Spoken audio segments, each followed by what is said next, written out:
কাকা তো সাইকেলেই মোটর লাগিয়ে নিয়েছে, আবার হেলমেটও পরে আছে। বাহ, দারুণ। দেশের উন্নতি হয়েছে তাহলে।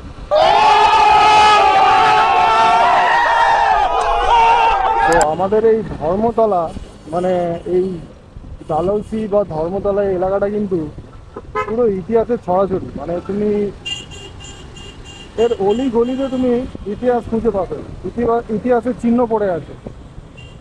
এই Dharmatala, Dalhousie, Esplanade, park street, এর অলিগলিতে কিন্তু ইতিহাস ছড়িয়ে আছে। মানে আমি সঠিক সমস্ত তথ্য জানি না,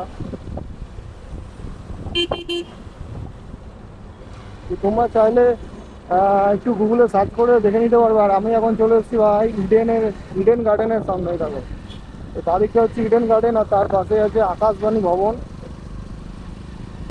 তো কাকা তো সাইকেলেই মোটর লাগিয়ে নিয়েছে, আবার হেলমেটও পরে আছে। বাহ, দারুণ। দেশের উন্নতি হয়েছে তাহলে। চলে এসেছি রাজভবনের সামনে।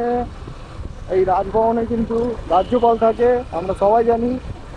আর এই রাজভবনটা বিশাল বড়, আর ভিতরে প্রচুর গাছপালা লাগানো, আর এর অনেকগুলো গেট আছে। তো আমি অলমোস্ট চলে এসেছি। তো চলো, এরপর বিকেলবেলা দেখা হচ্ছে।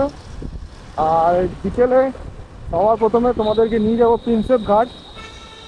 আর প্রিন্সেপ ঘাটে সন্ধ্যাবেলার দিকে লাইট দিয়ে সাজায়, দুর্দান্ত লাগবে।